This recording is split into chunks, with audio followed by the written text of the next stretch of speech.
ఈ ash Wednesday Lent days కు ప్రారంభపు రోజు. ఈ యాష్ వెన్స్డేని లేదా వెడ్నెస్డేను మనం ఏమని పిలుస్తామంటే అండి, భస్మ బుధవారము, ఇంకా చెప్పాలంటే బూడిద బుధవారము అని పిలుస్తాం.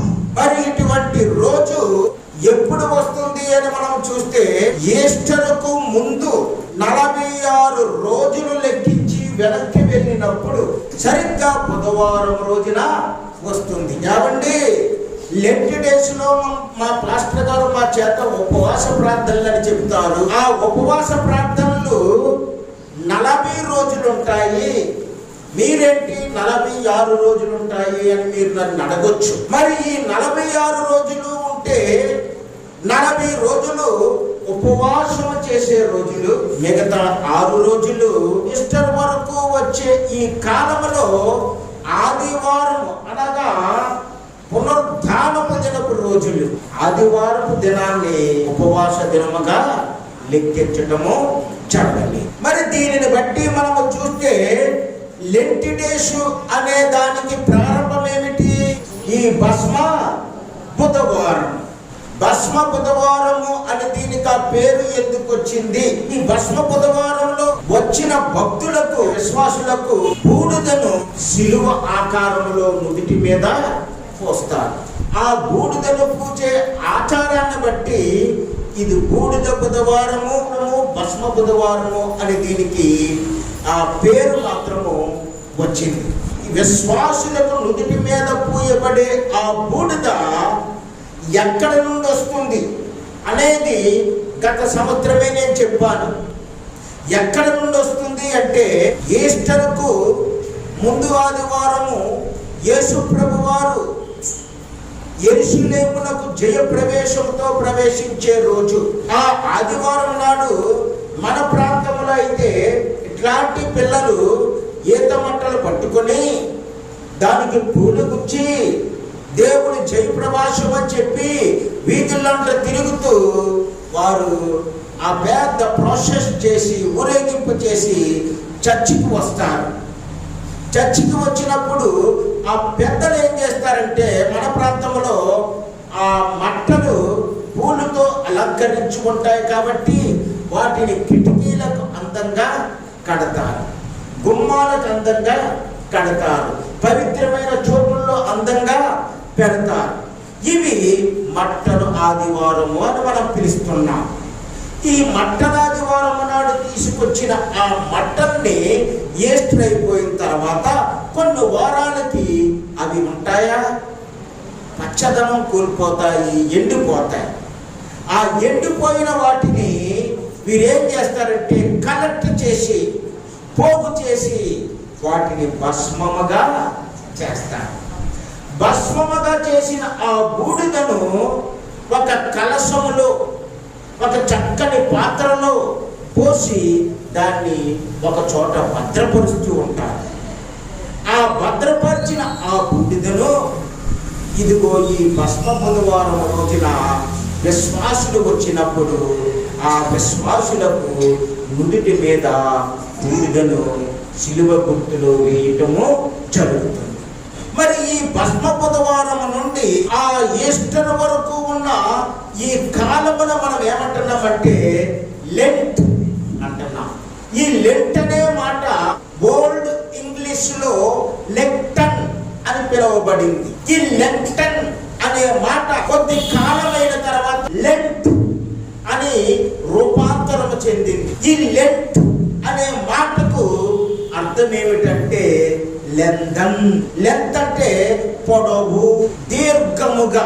అంటే ఈ లెంట్లో ఈ రోజు నుండి మొదలుకొని నెల పైబడి మనము ఉపవాస ప్రార్థనలు చేస్తాము కాబట్టి ఈ ప్రార్థనలు పొడవైన నిడివి కలిగి ఉంటాయి కాబట్టి దానికి లెంట్ లేదా లెందన్ లేదా లెంటన్ అని పేరు పెట్టడము జరిగింది. మరొక అర్థం కూడా దీనికి ఉంది. ఈ లెంట్ అనే మాటకు లాటిన్ భాషలో చిగురించుట, స్ప్రింగ్, చిగురించుట. స్ప్రింగ్ సీజన్ అంటాం కదండి, వసంతకాలపు సీజన్ అంటాం కదా మనం, చిగురించే కాలం. చిగురించుట అనే అర్థం కూడా ఉంది. మోడుగారిపోయిన మన ఆత్మీయ జీవితాలను ఎండిపోయిన స్థితిలోకి మనము తెచ్చేసుకున్న మన విశ్వాస జీవితాలను మనము ఈ రోజు నుండి చిగురింప చేసుకుని ఈ 40 రోజులు దేవునితో సహవాసము చేసి ఫలవంతమైన జీవితానికి వచ్చి మనము ఆత్మీయంగా ఫలించడానికి ఈ లెంట్ డేస్ని పూర్వీకులు సుమారు క్రీస్తు శకము 11వ శతాబ్దంలో ఏర్పాటు చేశారు. చాలా మంది అంటారు, లెంట్ డేస్ ఎందుకండి, లెంట్ డేస్ పెట్టాలా? అది ఒక ఆచారంగా మారిపోయింది. ప్రతిరోజు ఉపవాసం చేయొచ్చు కదా. ఈ లెంట్ అనేది నీ ఆత్మీయ జీవితాన్ని మెరుగుపరచడానికని, నీ ప్రార్థనా జీవితాన్ని తీర్చిదిద్దడానికని, ప్రభువుతో నీకున్న సంబంధాన్ని పటిష్టము చేయడానికని ఏర్పరచుకున్నదని నువ్వు ఆధ్యాత్మికంగా ఆలోచించినట్లయితే దీన్ని ఒక ఆచారముగా ఆచరించవు, కానీ ఇది నా జీవితాన్ని బాగు చేయడానికి ప్రభువుతో నేను చేస్తున్న ప్రయాణము అని చెప్పి నువ్వు ఈ 40 రోజుల ఉపవాస ప్రార్థన గురించి నువ్వు ఆలోచన చేస్తావు. మరి ఇక్కడ చూస్తే భస్మ బుధవారాన్ని యాష్ వెన్స్డే అన్నాం కదండి. ఈ యాష్ వెన్స్డే కంటే అర్థం ఏమిటంటే బూడిద. యాష్ అంటే ఏంటి? బూడిద. చాలా మంది అంటారు మానవ జీవితం వట్టి బూడిదండి అంటారు. ఇంకా చెప్తే మన్ను, వట్టి ధూళి, బూడిదైపోయిన ఈ మానవ జీవితాన్ని మనము మరలా ప్రభువు దగ్గరికి తీసుకొచ్చి, ప్రభువా బూడిద లాంటి వాడిని, ధూళి లాంటి వాడిని, నన్ను నీ కృపకై మరలా దర్శించు తండ్రి అని చెప్పి వేడుకోవటమే ఈ భస్మ బుధవారం యొక్క ప్రారంభ ప్రార్థన విన్నపం. మనం ఎక్కడి నుండి నిర్మించబడ్డామండి? మనం ఎలాగ నిర్మించబడ్డాము? ఆదికాండములో 3వ అధ్యాయము 19వ వచనములో ఏలయనగా నేల నుండి నీవు తీయబడితివి గనుక నీవు మన్నే గనుక మన్నైపోదువని దేవుడు సెలవించారు. కింగ్ జేమ్స్ వెర్షన్ లో ఈ మన్ను అనే మాటను ఇంగ్లీష్ బైబిల్లో మీరు తెరిచి చూస్తే డస్ట్ అని అనువదించబడి ఉంటుంది. మనము డస్ట్ తో పోల్చబడ్డాము. మనం అనుకుంటాము మానవుని యొక్క ఉనికి, ఓహో నేను చాలా గొప్పవాడిని అనుకుంటాం. మన నిర్మాణము చూసినా, మన ఉనికి చూసినా కేవలము మనము మట్టే అని, మనము బూడిదే అని, మనము మన్నే అని దేవుని వాక్యము చెబుతుంది. ఈ మన్నైన మనము ఏం చేస్తూ ఉంటుంటామంటే ఎన్నెన్నో సోకులు చేస్తూ ఉంటుంటాం ఈ మట్టి శరీరానికి. ఇలా నేను మొన్న ఒక ఏజెన్సీ ప్రాంతానికి వెళ్ళాను. ఏజెన్సీ ప్రాంతంలో నాగరికత లేదనుకుంటాం. ఏజెన్సీ ప్రాంతానికి వెళ్ళి అక్కడ ఒక వీధిలో నుండి వస్తానంటే అక్కడ ఒక బోటింగ్ సెంటర్ అని రాసి ఉంది. ఆ విశ్వాసిని అడిగాను, బాబు ఇక్కడ కూడా బోటింగ్ సెంటర్కి వస్తారంటే ఇక్కడ అసలు ఖాళీ ఉండదండి. వచ్చిన వాళ్ళు వస్తూ ఉంటుంటారు, మేకప్ వేయించుకున్న వాళ్ళు వేసి చేయించుకుంటూ ఉంటుంటారు, రంగులు కట్టుకున్న వాళ్ళు రంగులు కట్టుకుంటూ ఉంటుంటారు, వెళ్ళే వాళ్ళు వెళ్తూ ఉంటుంటారు. ఈ మన్ను, ఈ మట్టి దేగానికి మానవుడు ఎన్నెన్నో సోకులు, ఎన్నెన్నో సంబరాలు, ఎన్నెన్నో అలంకారాలు ఇలాంటి వాటిని చేస్తున్నారు. మనం అందాన్ని చూసి అతిశయించేసుకుంటూ ఉంటుంటాం. అందచందాలు ఏమాత్రము అక్కడికి రావు. దేవుడు నీ అందాన్ని చూడడు, దేవుడు నీ అంతస్తుని చూడడు, దేవుడు నీ ఉన్న పరిస్థితిని చూడడు, దేవుడు నీకున్న ఏ ఉన్నతమైన స్థితిని చూడడు. కానీ దేవుడు ఏం చేస్తాడంటే నీ స్థితి ఎలా ఉంది, దేవుని ఎదుట నీ బ్రతుకు ఎలా ఉంది అనే దానినే చూస్తాడు.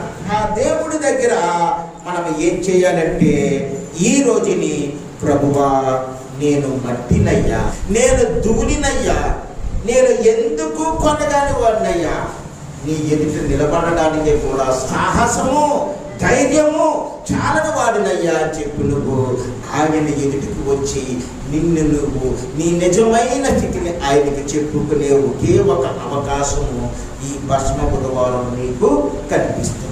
అబ్రహాము మమ్రేలో సింధూర వనములో ఉన్నాడండి. ఆదికాండము 18వ అధ్యాయము 27వ వచనములో మనం చూసినట్లయితే అందుకు అబ్రహాము, ఇదిగో ధూళియు బూడిదయునైన నేను ప్రభువుతో మాట్లాడ తెగించుచున్నాను. అమ్మో, దేవుడు నీతిమంతుడండి. దేవుడు పరిశుద్ధుడండి, ఆయన మచ్చ లేనివాడండి. యేసు ప్రభు వారు ఈ లోకంలోకి వచ్చారు. ఈ లోకమునకు వచ్చిన ఆయన శాస్త్రులు పరిసయ్యులు ఎంతో మంది యేసు ప్రభు వారిని ఆయన ఏలెత్తి చూపించాలని, తప్పు పట్టాలని, ఆయన నిందించాలని ఎంతో పొంచి ఉన్నప్పుడు యేసు ప్రభు అంటున్నారు, ఇదిగో నాలో పాపమున్నదని మీలో ఎవడైనా స్థాపించగలరా? పరిశుద్ధుడు దేవుడు, పావనుడు దేవుడు. ఆ పావనుడు పరిశుద్ధుడైన ఆ దేవుని ముందు అబ్రహాం అంటున్నాడు, ఇదిగో నేను ధూళియు బూడిదయు, I am a dust and I am a ash అని చెప్తున్నాడు. ప్రియమైన విశ్వాసులారా, మన జీవితాలు ఏమాత్రము మెరుగైనవి ఏమీ కాదు, మన జీవితాలు గొప్పవేమీ కాదు. మరి ఈ ఏడాదిను పొడుక్కి పోయిన లెంట్ డేస్ నుండి ఈ లెంట్ డేస్ వరకు నీ జీవితాన్ని నువ్వు లెక్క పెట్టుకుని చూస్తే, నువ్వు తప్పు చేయని రోజు ఏదైనా ఒక రోజు రాదంటే మనము లేదనే చెప్పగలం. మనము పాపముతో నింపబడి, పాపపు ఆలోచనలతో నింపబడి, పాపమే ధ్యేయముగా జీవిస్తూ ఉన్న వాళ్ళము. కాబట్టి పౌలు అంటాడు, అయ్యో ఈ పాపము యొక్క శరీరము, పాపముతో నిండిన నా శరీరము మేలు చేయాలనుకుంటుంది కానీ చివరికి కీడే చేస్తుంది. మంచి ఆలోచించాలనుకుంటుంది కానీ చెడునే ఆలోచిస్తుంది అని చెప్తున్నాడు పౌలు గారు. ప్రియమైన వారిని ఇక్కడ చూస్తే అబ్రహాము తన స్థితి ఎలాంటిదో తెలుసుకున్నాడు. మరి మనము కూడా నేటి నుండి మనము మన స్థితి ఎలాంటిదో తెలుసుకుని ప్రభువులో మనం ఏం చేయాలి?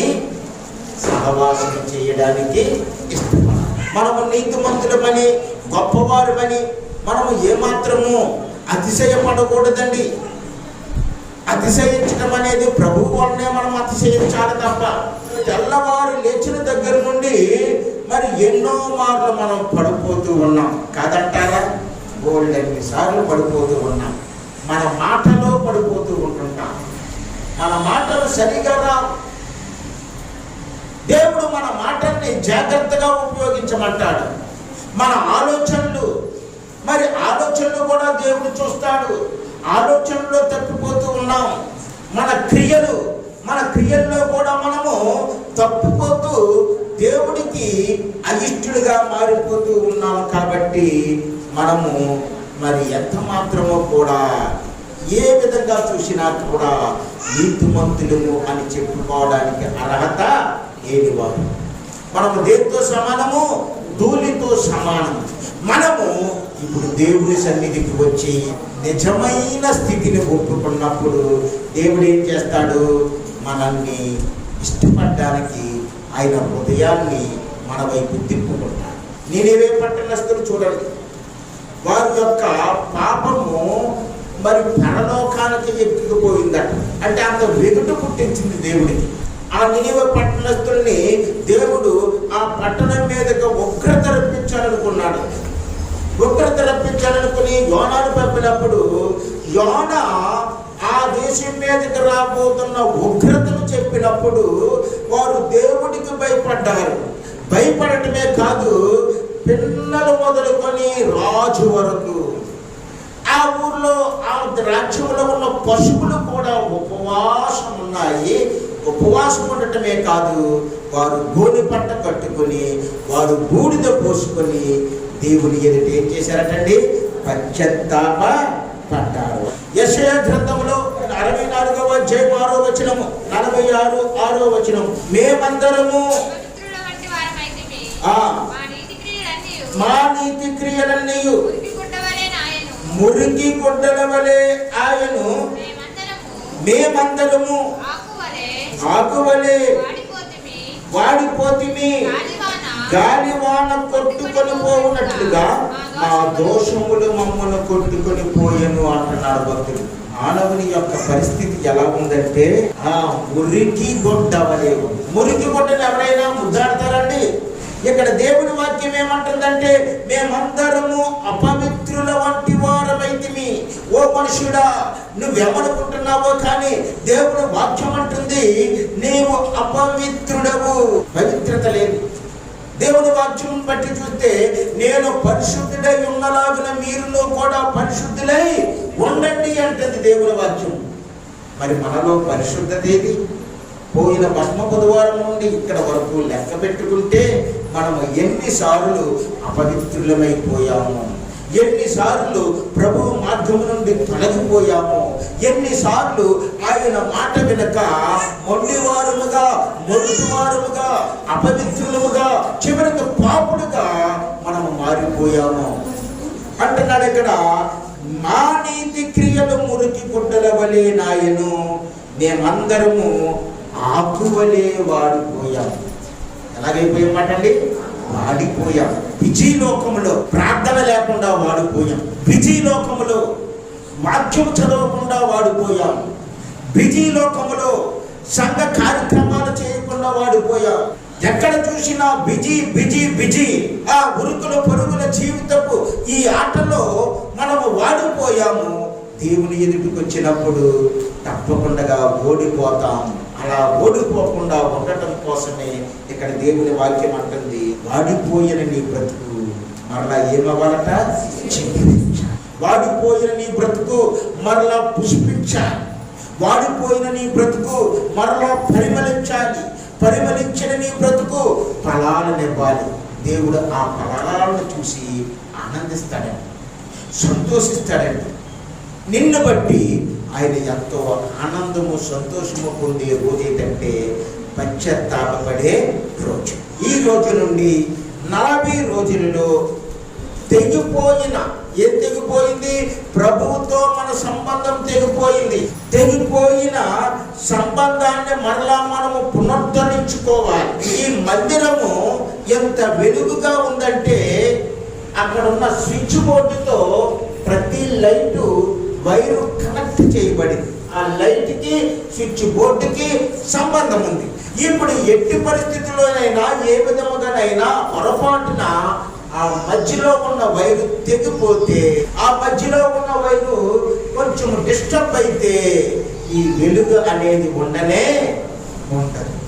అంటే ప్రభువుతో మన సంబంధము తెగిపోయినప్పుడు మన జీవితాలు చీకటమైపోతాయి, మన బ్రతుకులు కట్టిక చీకటిలో వెళ్ళిపోతాయి.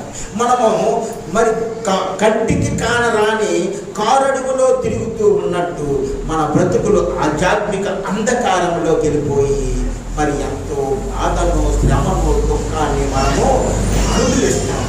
ఇప్పుడు మోటుబారిన జీవితాన్ని చిగురింపజేసే రోజు ఈ రోజు. ఇది కేవలము భస్మ బుధవారం అనేది ఆచారమైన ఒక రోజు కాదు. ఇది నీ ఆధ్యాత్మిక పురోగతికి ఏర్పాటు చేసుకున్న రోజు. ఈ భస్మ బుధవారాన్ని మనం ఆచారంగా ఎంత మాత్రమో ఆచరించకూడదు. ఈ భస్మ బుధవారం అనేది సింబాలిక్గా దేనికి సాదృశ్యముగా ఉందంటే పశ్చాత్తాపానికి సాదృశ్యముగా ఉంది.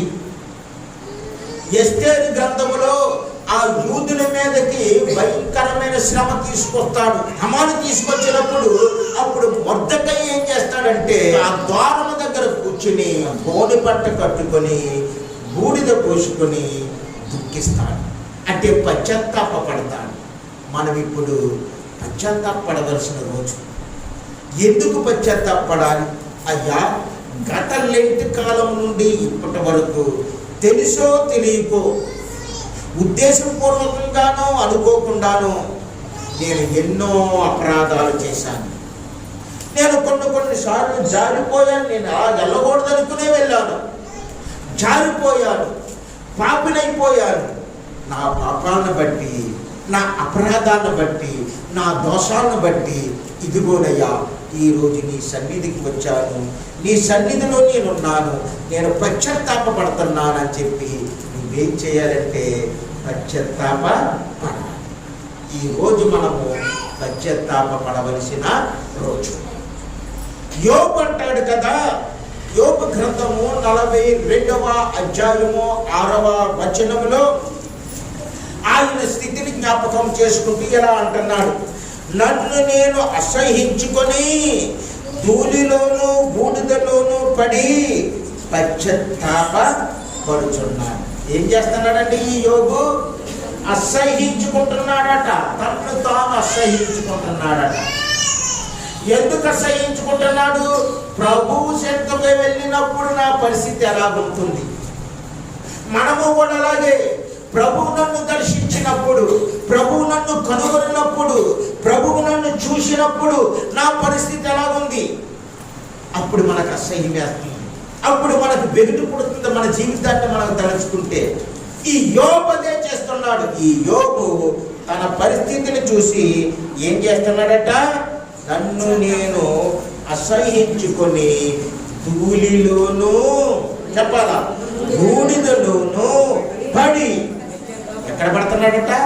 ధూళిలోను బూడిదలోను పడి పశ్చాత్తాప పడుతున్నాడు. మనము పశ్చాత్తాపడాలి. మన హృదయం మనకు తెలుసు, మన కడుపుకి మన ఆకలి తెలిసినట్టే మన హృదయానికి మన పాపాలన్నీ తెలుసు. మనకి ప్రతి ఒక్కటి గుర్తే, మర్చిపోయింది ఏది ఉండదు.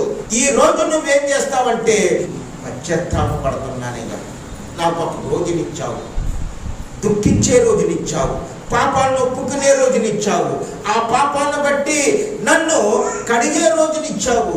యేసయ్యా, నేను పశ్చాత్తాప పడుతున్నానయ్యా అని చెప్పి ఈరోజు మనము పశ్చాత్తాప పడాలి. అయ్యా యేసయ్యా, మా కోసము, పాపినైన నా కోసము, పనికిమాలిన వాడినైన నా కోసము, ఏ నీతి లేని నా కోసము పరలోకము నుండి ఇక్కడికి వచ్చావు, చూశావు.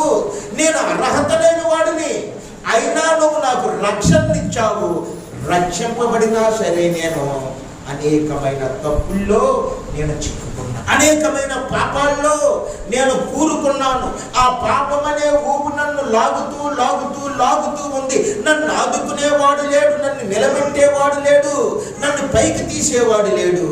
ఈరోజు నేను పశ్చాత్తాప పడుతున్నానయ్యా, నువ్వు తప్ప నన్ను బయటికి తీసేవాడు లేడు, నన్ను ఒడ్డుని చేర్చేవాడు లేడని నిన్ను నువ్వు దుఃఖపరుచుకున్నప్పుడు, నీ పాపాన్ని నువ్వు ఒప్పుకున్నప్పుడు దేవుడు ఏం చేస్తాడంటే, ఈ భస్మ బుధవారం నాడు చేసిన నీ పశ్చాత్తాప ప్రార్థన తప్పకుండా విని నీకు, నీ కుటుంబానికి ఎంతో మేలు చేస్తాడు.